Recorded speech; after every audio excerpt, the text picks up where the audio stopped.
अता हो दर की दरबानी मुहीयुद्दीन जीलानी। सुभान अल्लाह सुभान अल्लाह। अता हो दर की दरबानी मुहीयुद्दीन जीलानी, तुम्ही हो पीरे लासानी मुहीयुद्दीन जीलानी। सुभान अल्लाह। यानी ऐसे पीर हैं जो अपना सानी नहीं रखते हैं। किसी ने बड़ा अच्छा कहा है कि पीरों के पीर हो मीरों के मीर हो, तुमसे तो कहना क्या रोशन ज़मीर हो।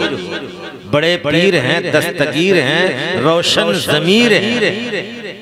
तो अता हो दर की दरबानी मुहीयुद्दीन जीलानी, तुम्ही हो पीरे लासानी मुहीयुद्दीन जीलानी। अवली हो, गौस हो, अब्दाल हो या फिर कोई आका, वली हो, गौस हो, अब्दाल हो या फिर कोई आका, करें सब दर की दरबानी मुहीयुद्दीन जीलानी। करें सब दर की दरबानी मुहीयुद्दीन जीलानी। और हमारे दीन की हक्कानियत के दोनों शाहिद हैं। बेशक हमारे दीन की हक्कानियत के दोनों शाहिद हैं। Muinuddin Ajmeri Muhyiddin Jilani, Muinuddin Ajmeri Muhyiddin Jilani. बेशक हक है। अता हो दर की दरबानी मुहीयुद्दीन जीलानी। सुभान अल्लाह सुभान अल्लाह। बेशक मैंने कुरान मुक़द्दस की जिस आयत करीमा की तिलावत का शरफ हासिल किया है, खुदाए ज़ुल जलाल का इरशाद है, यौम नदउ कुल्ल उनासिम बिइमामिहिम, यानी हम क़यामत के दिन लोगों को उनके इमाम के साथ बुलाएंगे। बेशक अल्लाह का फरमान, यौम नदउ कुल्ल उनासिम बिइमामिहिम, हम क़यामत के दिन लोगों को उनके इमाम के साथ बुलाएंगे। मस्जिद के इमाम क्या गारंटी है? जिसने अगर ज़ोहर पढ़ाई है तो असर भी वही पढ़ाए। मस्जिद के मुतवल्ली हजरात का मिजाज अर्श पर रहता है। खुलदाबाद में कुछ सालों पहले की बात है, एक इमाम साहब थे, उन्होंने अजान दे दिया। वक्त हुआ, इकामत भी उन्होंने ही कहा, नमाज भी उन्होंने पढ़ाई और सलाम, नमाज के बाद सलाम भी उन्होंने ही पढ़ा दिया। मुतवल्ली ने कहा कि बोरिया बिस्तर गोल करो, जाओ, तुम ही अजान दोगे, तुम ही इकामत कहोगे, तुम ही नमाज पढ़ाओगे, तुम ही सलाम पढ़ाओगे, तो हम लोग गए। अब बताइए, मौके पर कोई मौजूद नहीं रहेगा तो क्या करे बेचारा? अगर न दे अजान तो भी आफत है। बेशक उन्होंने तो इतना बड़ा कारनामा अंजाम दिया। तो अर्ज ये करना है कि देखिए, हमारे कुछ उसूले दीन के इमाम हैं, कुछ फुरूए दीन के इमाम हैं। उसूले दीन, दीन की बुनियाद और जो दीन की जड़ है, उसके इमाम हैं चरागो मस्जिदो मेहराबो मिंबर, बू बकरो उमरो उस्मानो हैदर। ये हुए उसूले दीन के इमाम। कुछ फुरूए दीन के भी इमाम हैं, जिसे हम शरीयत के इमाम कहते हैं। बेशक हक है। तो ये भी तो उसूले दीन के इमाम चार, फुरूए दीन के भी इमाम चार। बेशक कहा जाए, रब का फरमान कि हम क़यामत के दिन लोगों को उनके इमाम के साथ बुलाएंगे। तो कहा जाएगा, ए सिद्दीकियो, ए फारूकियो, ए उस्मानियो, ए अलवियो, उठो, बुलावा तुम्हारे लिए। और करीब आइए तो कहा जाएगा, ए हनफियो, ए शाफियो, ए मालिकियो, ए हम्बलियो, उठो, बुलावा तुम्हारे लिए। सुभान अल्लाह। कुछ तरीक़त के भी इमाम हैं। कहा जाएगा, ए कादरियो, ए चिश्तियो, ए नक्शबंदियो, ए सोहरवर्दियो, उठो, बुलावा तुम्हारे लिए। सुभान अल्लाह सुभान अल्लाह। इसका कोई इमाम नहीं है जो ये कहता है कि खाली अल्लाह को मानो, किसी को मत मानो। उससे कहा जाएगा ए इब्लिसियो, ए शैतानियो, उठो, बुलावा तुम्हारे लिए। सुभान अल्लाह। जिसका कोई पीर नहीं उसका पीर शैतान ही होता है। अल्हम्दुलिल्लाह हम तो बड़े पीर के दीवाने। बेशक हक है। सुभान अल्लाह सुभान पीर के करम से हमें कहा जाएगा और करीब आइए, ए रज़वियो, ए अशरफियो, ए वारसियो, ए अबुल उलाइयो, ए हबीबियो, उठो, बुलावा तुम्हारे। सुभान अल्लाह सुभान अल्लाह। लहद में इश्क़ शह का दाग लेके चले, अंधेरी रात सुनी थी चराग लेके चले। या रसूल अल्लाह तेरे गुलामों का नक्शे कदम है राहे खुदा, वो क्या बहक सके जो ये सुराग लेके। सुभान अल्लाह सुभान अल्लाह। बेशक की मोहब्बत रायगा नहीं जाएगी। बेशक जो जिनसे मोहब्बत करता है उसका हश्र उसी के साथ होगा। बेशक हक है। हदीस शरीफ है, जो जिनसे मोहब्बत करेगा उसका हश्र उसी के साथ होगा। तो क्या ही अच्छी बात है कि हमारा हश्र गौसे आज़म के साथ, क्या ही अच्छी बात है हमारा हश्र गरीब नवाज के साथ हो, क्या ही अच्छी बात है हमारा हश्र सरकारे देवा के साथ हो, क्या ही अच्छी बात है हमारा हश्र इमाम अहमद रजा के साथ हो, मुजाहिद मिल्लत के साथ हो, मुहद्दिस आज़म के साथ हो, गौसे आज़म के साथ हो। हमारा हश्र क्या ही अच्छी बात है कि ताजुश शरीया के साथ। बेशक हक है। सुभान अल्लाह सुभान अल्लाह। इसलिए इस्लामी अकीदा ये कि अल्लाह को भी मानो, अल्लाह की भी मानो। अल्लाह तो हमें क़यामत के दिन हमारे इमामों के साथ बुलाएगा, और तुम कहते हो हमको कोई नहीं चाहिए, हम डायरेक्ट पहुंच जाएंगे। मिल नहीं सकता खुदा उनका वसीला छोड़कर, गैर मुमकिन है कि चढ़िए छत पे जीना चाहे। सुभान अल्लाह सुभान अल्लाह। बेशक गैर मुमकिन है कि चढ़िए छत पे जीना छोड़कर, छत पर जाओगे तो जीना चाहिए। बेशक हक है। तो हजरात आइए, शहनशाह बगदाद पीरे पीरा मीरे मीरा शाह जिला महबूब सुबहानी कुतुब रब्बानी सैयदना शेख मुहियुद्दीन अब्दुल कादिर जिलानी रज़ी अल्लाह तआला अन्हु की जिंदगी के बहुत से पहलू हैं। उनमें से उनकी जिंदगी का एक अहम पहलू इल्म परवरी। बेशक यही तो वजह है कि इब्तिदाई तालीम अपने घर पर हासिल करने के बाद आला तालीम के लिए आप शहर जीलान से बगदाद तशरीफ ले गए। बेशक और 8 साला कोर्स किया। 26 साल की उम्र में फारिग तहसील हो गए।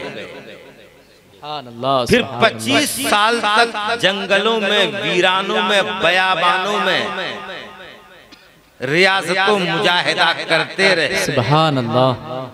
जब मुकम्मल हो गए तब आबादी में आए, अवाम में आए, मार्केट में आए, फिर इल्म व फजल का फैजान लुटाना शुरू कर दिया। सुभान अल्लाह सुभान अल्लाह।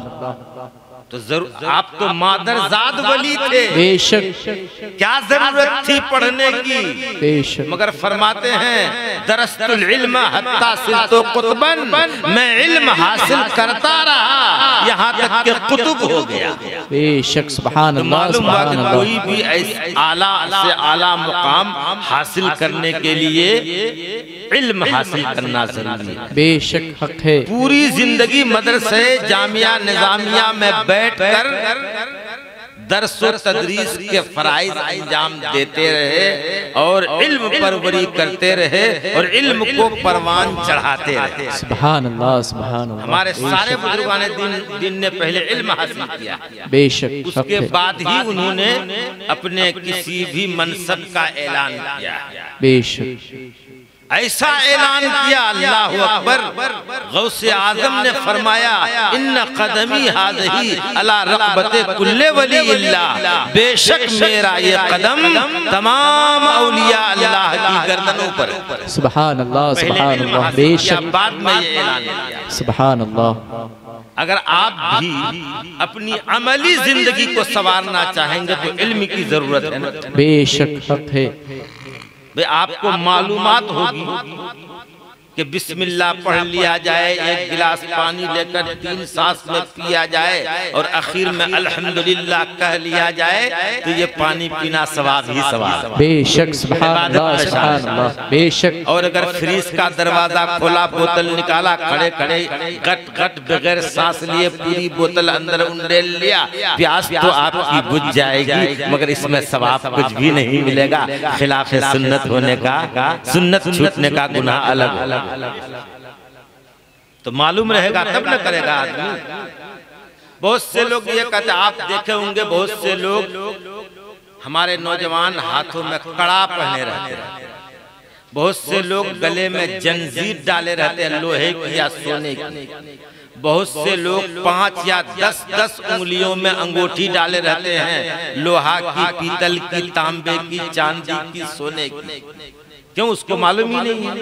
बहुत से लोग औरतों जैसा बाल रख लेते हैं, बड़ा बड़ा चोटी बांधने के, जैसे चोटिया बांध लीजिए तो बंध जाए आराम से। उसको मालूम नहीं है। पैगंबर फरमाते हैं कि अल्लाह तबारक व तआला ने उन मर्दों पर लानत फरमाया है जो औरतों की मुशाबहत इख्तियार करें, और अल्लाह ने उन औरतों पर लानत फरमाया है जो मर्दों की मुशाबहत करें। बेशक। अगर लड़कियां पैंट पहने तो लानत, बेशक।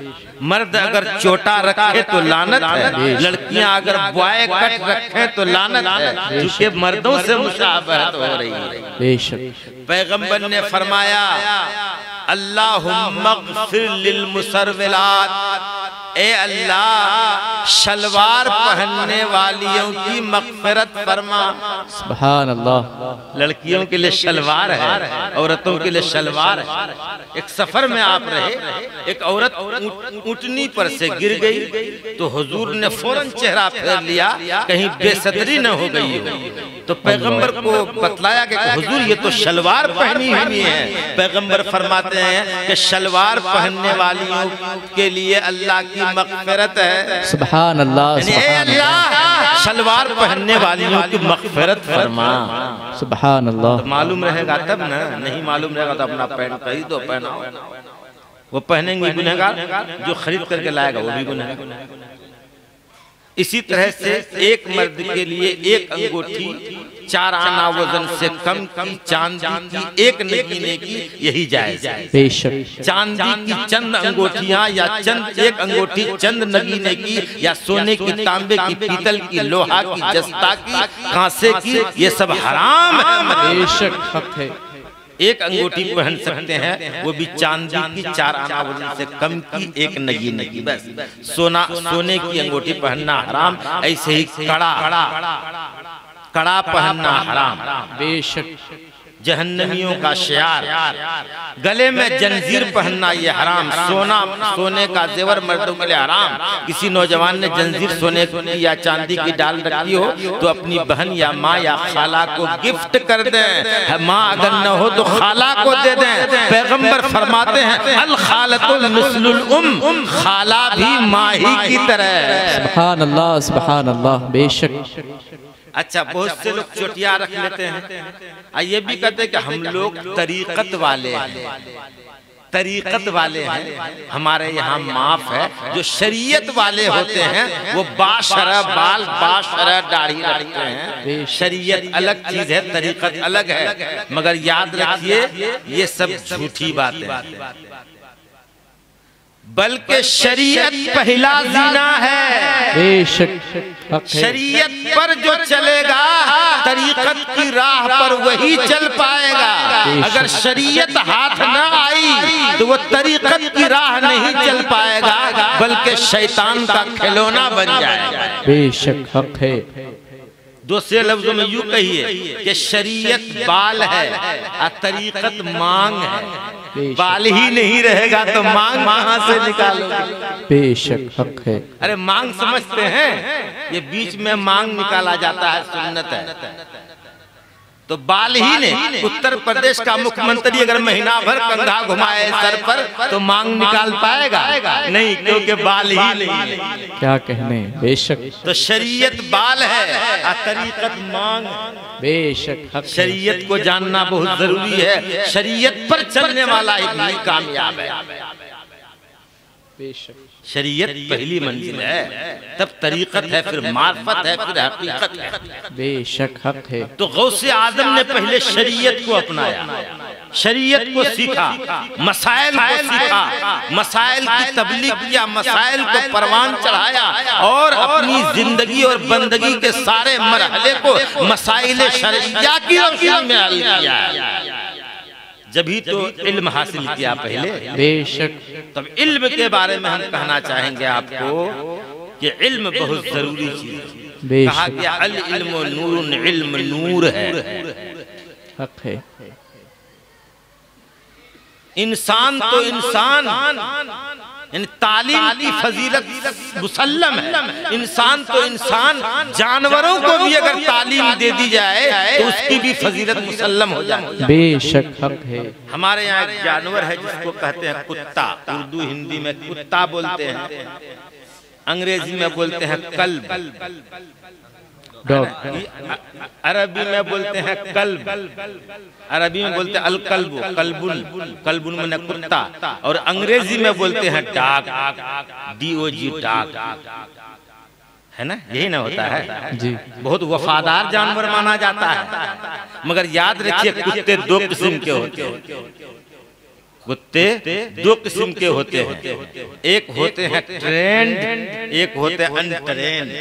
क्या कहने, जिसको आप कल्बे मुअल्लम कहते हैं, किसी को कल्बे गैर मुअल्लम कहते हैं, यानी सिखाया हुआ कुत्ता और न सिखाया हुआ कुत्ता।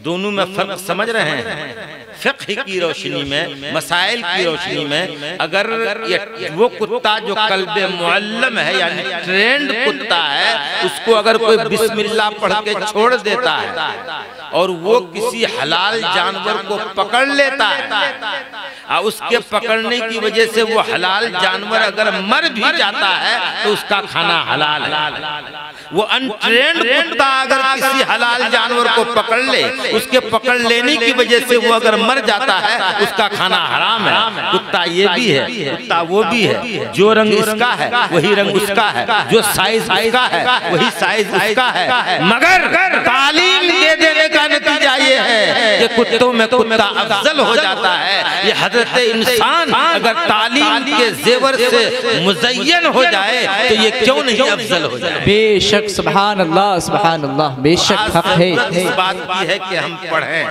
ये साफ बात है। जो पढ़ेगा वो बढ़ेगा। बेशक हक है। जो पढ़ेगा वो काउंटर पर कुर्सी पर बैठा हुआ रहेगा, और जो नहीं पढ़ेगा वो काउंटर के बाहर लाइन में खड़ा रहेगा। क्या कहने हैं, बेशक हक है। देख लीजिए आप जहाँ चले जाइए, बेशक पढ़ना जरूरी है। हमारे यहाँ झूठा नारा लोग लगाते हैं, अरे मुसलमानों को नौकरी कहाँ मिलती है। तो इंटर और वो हाई स्कूल इंटर और ग्रेजुएशन करके छोड़ दोगे तो नौकरी मिलेगी। अगर आपने इंटर किया, ग्रेजुएशन किया, MSc किया, PG किया, कुछ नहीं पढ़ा, अभी आप पढ़ने के लायक हुए हैं, आगे जाइए, मास्टर डिग्री हासिल कीजिए, कोई डिप्लोमा कीजिए, तो आपको बुला के लोग नौकरी देंगे। क्या कहने, बेशक।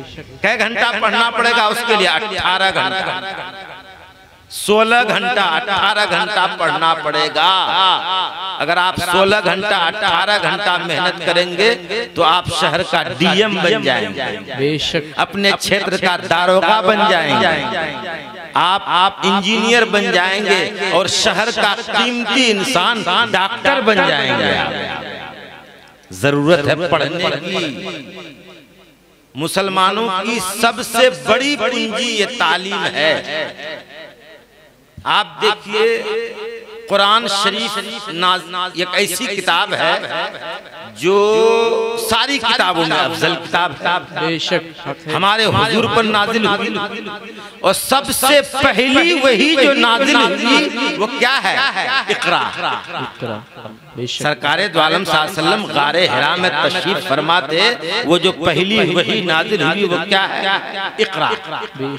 क्या मतलब? पढ़िए। हुजूर से कहा गया, जिब्राइल ने कहा इक़रा, आप पढ़िए।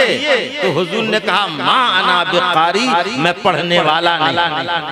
फिर कहा इक़रा या मोहम्मद, आप पढ़िए।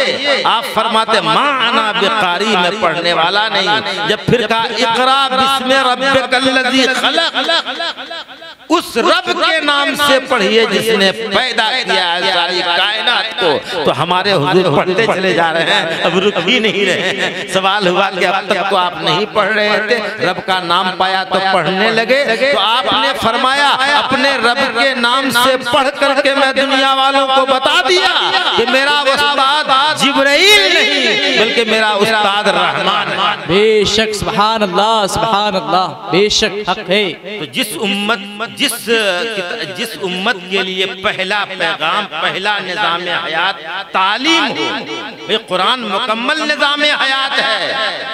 और जिस पहली वही इक़रा हो, यानी पढ़ने के लिए कहा गया हो, वो कौम आज पढ़ने से अगर पीछे हो रही है तो ये बहुत ही जुल्म हो रहा है। मैं गुजारिश करूंगा, उस वक्त हम लोग बेदार नहीं थे या पढ़ने के लिए इस कदर सरमाया नहीं था। आज तो अल्हम्दुलिल्लाह सुम्मा अल्हम्दुलिल्लाह खुशहाली बढ़ती ही जा रही है। बेशक सब कुछ न कुछ कमा ही रहे हैं, ज़राए बढ़ गए हैं। तो आज के डेट में हर आदमी ये तय कर ले कि हमको अपने बच्चों को आला तालीम दिलवाना है। बेशक गौसे पाक ने इब्तिदाई तालीम अपने घर में हासिल कर लिया था, बात खत्म थी। लेकिन नहीं, आला तालीम हासिल करने के लिए जीलान से बगदाद का सफर किया। बेशक तो इससे समझ में आया कि आला तालीम हासिल करने के लिए आगे बढ़ना पड़ेगा। बेशक मान लीजिए हमारे समाज का, मोहल्ले का या रिश्तेदार का, जात खानदान का कोई बच्चा पढ़ने में बहुत अच्छा है, उसके घर वाले पैसे खर्च नहीं कर पा रहे हैं, तो वहाँ पर चाहिए अहले सरवत को कि वो उनके पास आ जाएं, उनके करीब आ जाएं, पैसे से ताउन करें और आगे बढ़ाएं, उसकी आगे की तालीम मुकम्मल कराएं। तो वो शहर का अगर बहुत बड़ा डॉक्टर हो जाएगा तो पूरे समाज के लिए फायदामंद हो जाएगा, पूरे शहर के लिए फायदामंद हो जाएगा, यहाँ तक कि वो समाज की जरूरत बन जाएगा, वो समाज की जरूरत बन जाएगा। देखिए एक मोची भी या चमार भी अगर डॉक्टर बन जाता है, MBBS हो जाता है, तो उसकी जात बरादरी अब कोई नहीं पूछता। बड़े बड़े सैयद साहब, पठान साहब, सिद्दीकी साहब उसके दरवाजे पर लाइन लगाए खड़े रहते हैं नंबर लेने के लिए कि हमको इलाज करवाना है, चाहे वो जो रहे। क्या कहने, क्यों? इसलिए कि वो जमाने की जरूरत बन चुका है। बेशक हवाई जहाज को आपने उड़ते हुए देखा तो क्या कोई मूर्ख आदमी उसको चला रहा है? नहीं नहीं, वो पढ़ा लिखा होता है तब जाके पायलट बनता है। किसी भी विभाग में चले जाइए तो पढ़ना जरूरी है। जो पढ़ेगा वो आगे बढ़ेगा। पढ़ें या और जो लोग आला तालीम न हासिल कर सके तो वो हुनरमंद हो जाए। क्या करें? कोई न कोई हुनर सीखे। अरे हजरत इदरीस अलैहिस्सलाम अल्लाह के नबी थे, वो कपड़े की सिलाई किया करते थे। दाऊद अलैहिस्सलाम थे, वो वेल्डिंग का काम किया करते। बेशक नहीं करते, सब लोग करते थे ना। अगर आप अच्छा किस्म का बढ़ई बन जाइए तो बड़े बड़े करोड़पति आपका दरवाजा पीटेंगे आगे, बेशक लाइन लगाएंगे। आप अगर अच्छे किस्म का कारीगर बन जाइए मार्बल और टाइल लगाने का, तो करोड़पति लोग जब अपना 20-20 मंजिला बिल्डिंग बंगला बनवाएंगे, बड़ी बड़ी बिल्डिंगें बनेंगी, वो आपके घर का तवाफ करेंगे कि भाई साहब हमारा काम कब करके दोगे। तो जिंदगी का कोई ना कोई मकसद बनाइए और ऐसा बना लीजिए कि बड़े बड़े लोग आपके पीछे पीछे घूमें और आपको वो एडवांस कर जाएं, तो कभी आप तंगी में नहीं रहेंगे, कभी फाके में नहीं रहेंगे, कभी आपको माली नुकसान और माली कमी का एहसास ही नहीं होगा, इसलिए कि आपके पास हुनर है। बेशक। तो हमारे नौजवानों को जरूरत है अपना हौसला बुलंद करने की, जरूरत है उसको इस बात की कि वो आगे बढ़ें, आगे बढ़ें। कैसा बढ़ें? रवायतों की सफों को चीर कर आगे बढ़ो, वरना जो तुमसे आगे हैं वो कभी बढ़ने नहीं देंगे। बेशक। तब हुकूमती सतह पर आप बुलाए जाएंगे। अपने मुल्क हिंदुस्तान में अपना हक अगर हासिल करना चाहते हैं तो आपको छीन करके लेना होगा। आप कब छीन सकेंगे? जब छीनने के लायक बनेंगे तब। मैं अपने घर की बात बताता हूँ। अपने घर एक मेरा भाई मुझसे छोटा, वो हाई स्कूल पास किया। उस जमाने में हाई स्कूल से नौकरी हो जाती थी, तो उन्होंने एयरफोर्स की वैकेंसी निकली हुई थी, उसमें अप्लाई किया तो पहले ही चांस में आ गया। सबने कहा कि जब आ गए हो तो चले जाओ। चला गया, नौकरी करता रहा। सर्विस पीरियड में इंटर किया, बीएससी किया, हाँ, उसके बाद फिर एमएससी किया, फिर वो एक डिप्लोमा और होता है, बीसीए ऐसे कुछ होता है, वो एमबीए किया सर्विस पीरियड में। 20 साल उसमें नौकरी किया, रिज्वाइन दे दिया। अभी इस भारतीय स्टेट बैंक ऑफ इंडिया में कैशियर है।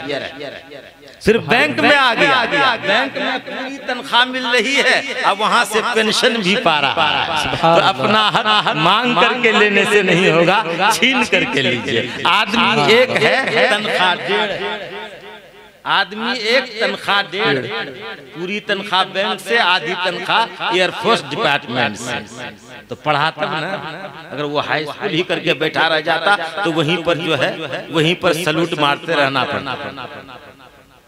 हमको बताइए कि पढ़ेगा आदमी तो उसका हक कोई छीन नहीं सकता है, वो उसका हक कोई दबाएगा नहीं, बल्कि अपना हक वो छीन करके ले लेगा।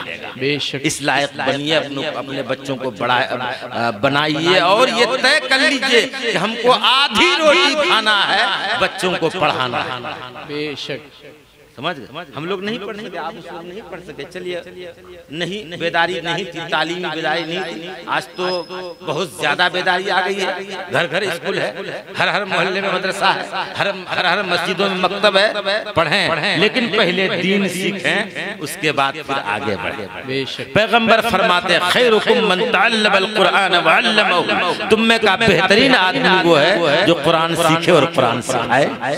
ये देखिए कारी साहब है, इनके पास बच्चों को इब्तदाई मरहले में पहले भेजिए ताकि ऐन शीन काफ सही कर लें। आपकी कब्र पर आकर सूरह फातिहा पढ़ें तो सवाब मिले, अजाब ना मिले। ये जरूरी है।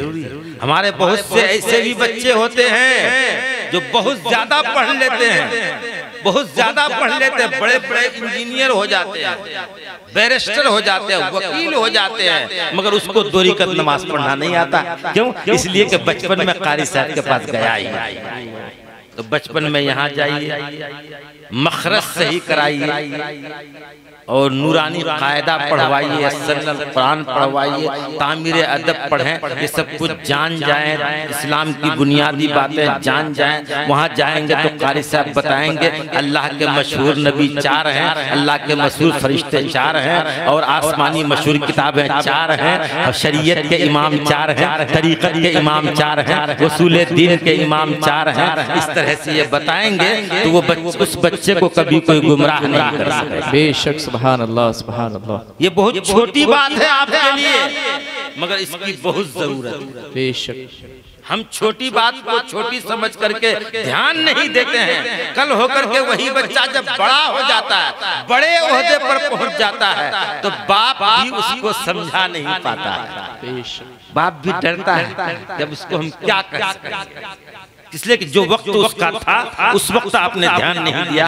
आगे बढ़ करके वही बच्चा अब वो जाहिर है इतना ज्यादा पढ़ लिया है, इतने ऊंचे ओहदे पर पहुंच गया है, बहुत ऊंचे ओहदे पर पहुंच गया। मालूम हुआ कि अमेरिका से पढ़ करके आया है, डॉक्टर बन गया।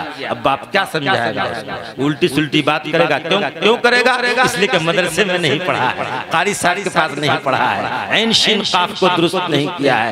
ये इब्तिदाई मरहले में ये चीजें, इब्तिदाई मरहले में दुरुस्त कराना ये माँ बाप का फरीजा है, सुभान अल्लाह, ताकि वो काबिल होने के बावजूद गलत रास्ते पर न लगे। दुरूद पाक का हदिया पेश कर लीजिए। सल्लल्लाहु अलैहि सल्लल्लाहु अलैहि वसल्लम, सलातु व सलामुन अलैका या रसूल अल्लाह, सलातु व सलामुन अलैका या हबीब अल्लाह। मोहतरम हज़रात,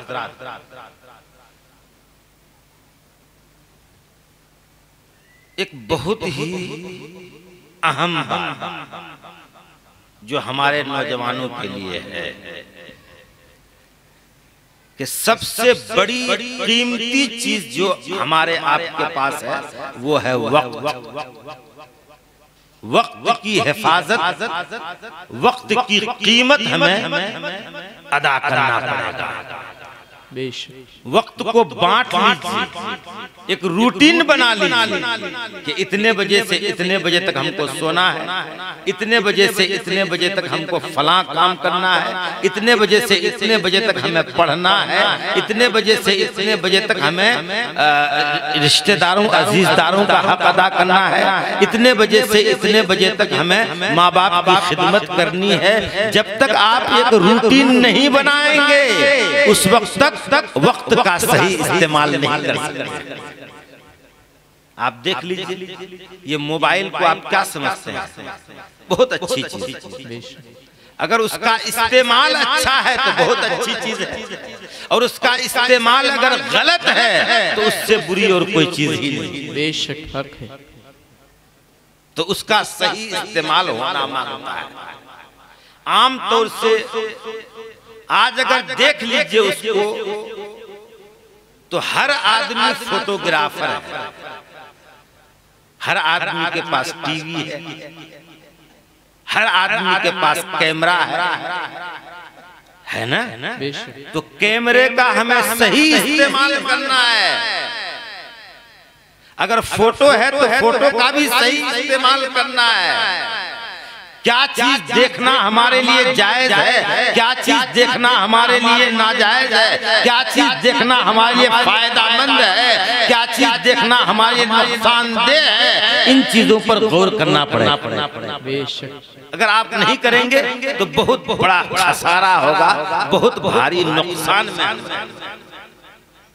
देखिए ये यहूदियों की एक स्कीम है हमारे नौजवानों को सही डगर से हटाने के लिए। हजरत सलाहुद्दीन अय्यूबी रहमतुल्लाह ताला अलैह ने बैतुल मुक़द्दस को फतह किया था। बैतुल मुक़द्दस को फतह किया था। फौज का जो अड्डा था, फौज के रहने की जो जगह थी, वो रात में फौज के खेमे का वो गश्त लगाते थे कि कहीं पर कोई वक्त का गलत इस्तेमाल तो नहीं कर रहा है, कहीं कोई खिलाफे सुन्नत मनाजिर तो नहीं देख रहा है, कहीं कोई वक्त जाये तो नहीं कर रहा है। इस तरह से वो मुकम्मल ध्यान रखते थे, पूरी सख्ती के साथ, पूरी पाबंदी के साथ एक फर्द को जांचते थे। तो उन दिनों में यहूदियों ने क्या किया था कि ये लकड़ी का गुड्डा और गुड़िया बनाया, लकड़ी का, और उसको लाकर के उनके सामने वो बजाते, उनको दिखलाते, ताकि कोई एक आदमी भी हमसे खरीद लेगा तो मेरी तिजारत हो जाएगी और ये इसका वक्त जाया हो। तो हजरत सलाहुद्दीन अय्यूबी ने सख्त सख्त पाबंदी लगा दिया, खबरदार उनके बनाए हुए लकड़ी के गुड्डे और गुड़ियों को कोई भी नहीं खरीदेगा। बेशक। क्यों ऐसा किया?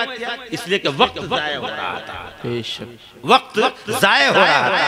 आज वो चीजें, अच्छा बाद में वो पेपर में उन चीजों को ले आए, तरह तरह से मैगजीन वगैरह आ गए, उसमें वो करने लगे। बहुत से लोग वो सब फोटो वाली मैगजीन लेने लगे, कॉमिक्स पढ़ने लगे, उसमें वक्त जाया किया।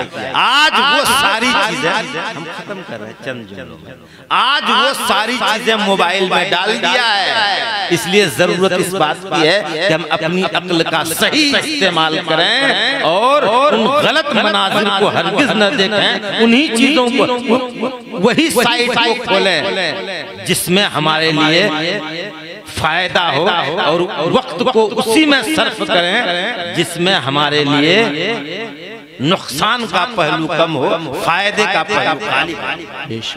आपको हम बता दें कि हम और आप जो पैदा किए गए हैं किसके लिए? अल्लाह फरमाता है वमा खलक़ुल जिन्न वल इंसा इल्ला लियअबुदून, हमने इंसान और जिन्नात को अपनी इबादत के लिए पैदा फरमाया है। मकसद यानी तख्लीक इंसानी का मकसद असली क्या है? इबादत इलाही। कहां तक हम मकसद को पूरा कर रहे हैं? अब आइए, ये आपका मोबाइल है, इसकी तख्लीक का असली मकसद क्या है? इंसान को इंसान से मिलाना, इंसान को इंसान से बात कराना। बेशक स्टार्टिंग में यही हुआ था, बेशक कि खाली आप उससे बात कर सकते थे, लेकिन अल्लाह ने इंसान को दिमाग दिया, आगे बढ़ता चला गया, बढ़ता चला गया। अब कितने साइट्स इसमें आ गए, कितने फंक्शन आ गए। अब आप माहिर हो गए, इंटरनेट पे चले गए, 7 समंदर पार की सैर कर रहे हैं, है ना भाई? देखते चले गए आप, सारे फंक्शन खोलते चले गए, बहुत आगे बढ़ गए। अब यहाँ अपने हिंदुस्तान में नहीं है, न जाने कहाँ की सैर कर रहे हैं। इतने में कारी साहब ने आपको फोन किया कि अजान हो चुकी है, नमाज के लिए आओ, जमात तैयार है। तो देखिए मोबाइल कितना वफादार है कि 7 समंदर पार से और कहाँ कहाँ आप हो रहे थे, ला करके कारी साहब के कॉल को रिसीव करा रहा है। यानी एक डब्बा है लेकिन अपने मकसद में खरा उतर रहा है। हम हजरत इंसान होकर के भी अपनी पैदाइश और तख्लीक के मकसद पर खरा नहीं बल्कि खोटा उतर रहे हैं। जरूरत इस बात की है कि एक फाइबर और स्टील के डब्बे से हम सबक तो हासिल करें।